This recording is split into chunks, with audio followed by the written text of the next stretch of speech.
Hey fellow Vault Wearers, it's Angry Turtle, and today we are reviewing Crusader pistol as of almost the end of 2023.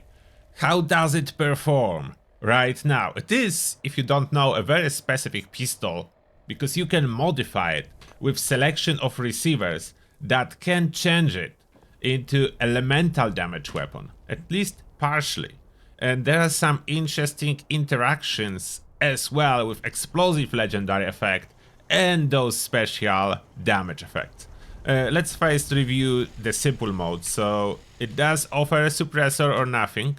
So usually suppressor is a choice.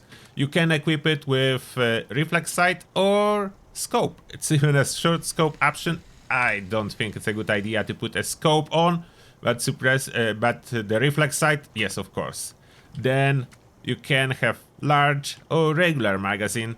Regular will reduce the AP cost, that's important. So sometimes it's maybe more important for you to have lower AP cost than mag capacity. Up to you.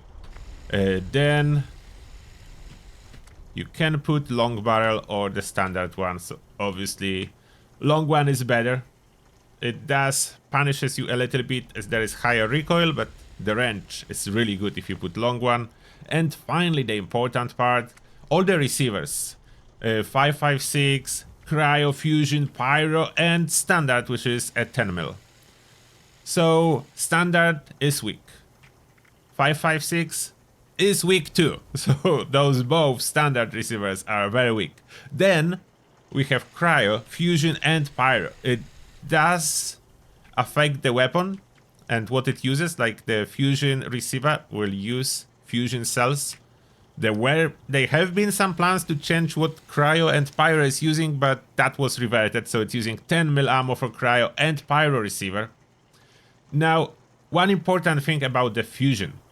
Let me demonstrate you on this, how that works on this weapon. First, if I have standard 5.56, this is a two-shot explosive. So if I fire it, you can see there are explosions. Now, if I modify any explosive pistol with the fusion receiver, I put the fusion on, there's no longer an explosion. It's taken away. The fusion will override explosive effect and it will not give you anything in return. So explosive weapons lose a lot of damage if you put fusion on. So that's important to know. Fusion receiver disables completely explosions. I don't know why. It's definitely not good, but it does that. In case of cryo and pyro receivers, the explosion will still occur. The damage comparison, pyro and cryo, the damage is about the same. There is no significant difference. Your choice between cryo and pyro, because that's what you should be choosing between, is do you want this extra healing effect to friendlies if you simultaneously equip friendly fire under charisma, or do you want to slow down enemies, as cryo is giving to enemies 60% speed reduction. So that's very helpful in combat. I do really like cryo. There are problems with it, and we'll jump in a second for some combat showcase and as well comparison. As you can see, I have two-shot blooded and anti-armor to show you exactly what difference you can expect between those. And blooded is non-explosive. There is a reason to use non-explosive weapons, so it's not just to be non-explosive. It's for a reason. Personally, I quite often prefer non-explosive weapons. So two of those are explosives, two-shot anti-armor, blooded is not. Blooded comes with extra hit chance in VATS in my case. And we'll be using a simple gunslinger build for this showcase if you want to see the perks. Those are the perks, and adrenaline reaction unequipped for the showcase, as I don't want my damage to be changing, and I am running follow through. So for stealth, everything is equipped, and we'll jump for some super mutants, and I will put myself into the nerd rage. This pistol, of course, works if you are a full health build. absolutely works, but yeah, nowhere near as much damage as Blooded. So we are starting with our pistol number 1, anti-armor explosive. And now, for a super mutant, 1 shot, 2 shots, it's almost kill, 3 shots, it's dead. Look how slowly I'm walking. That's the downside. The cryo effect applies to me too when I'm getting hit by explosions, so I'm being slowed when firing this gun. I'm being slowed. Now the Blooded is non-explosive, and you can see the cool blue tracers. 1, 2, 3, and it's down. So it's almost 3 shots. The damage is not really so much different. And then we have our 2 shot. Our 2 shots, so more explosions. Now we have a super mutant. 1, 2, 3 shots. And this guy was already tagged.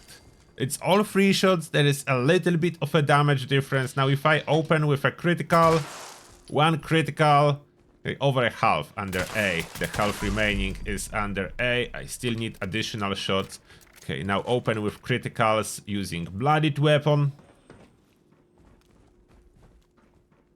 Let's open with critical on this super mutant.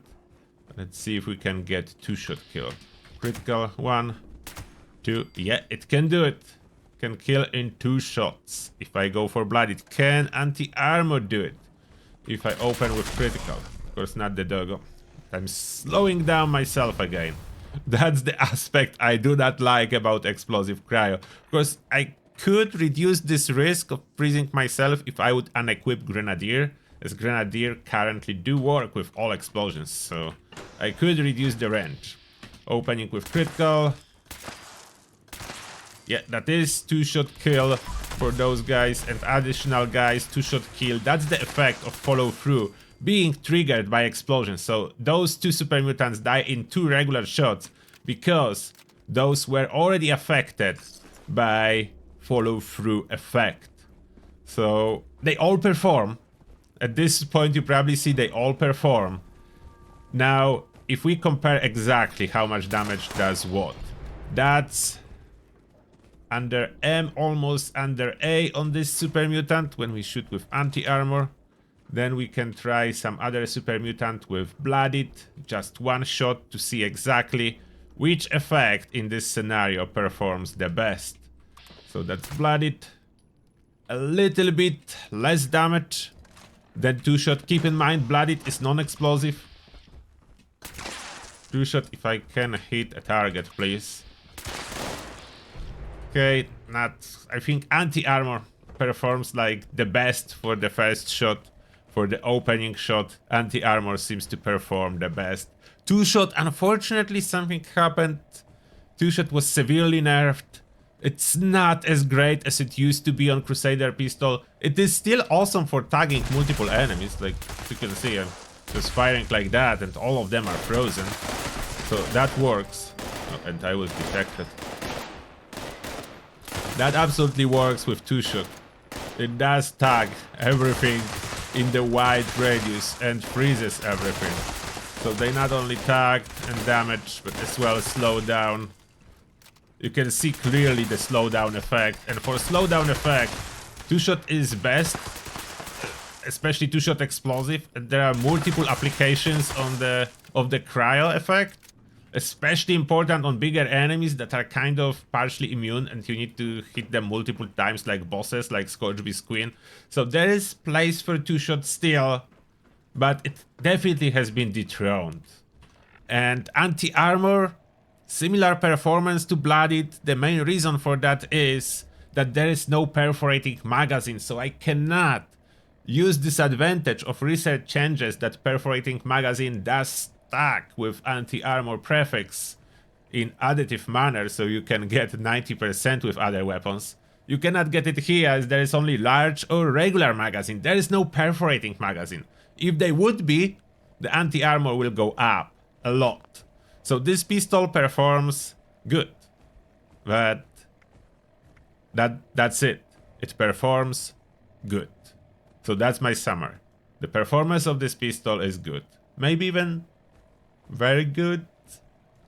between good and very good, as this cryo effect is useful. Not the greatest weapon. I would like to see this pistol be better. Crusader, Brotherhood pistol. Can Bethesda give it a little bit of love? Just this perforating magazine will give it the kick it's missing.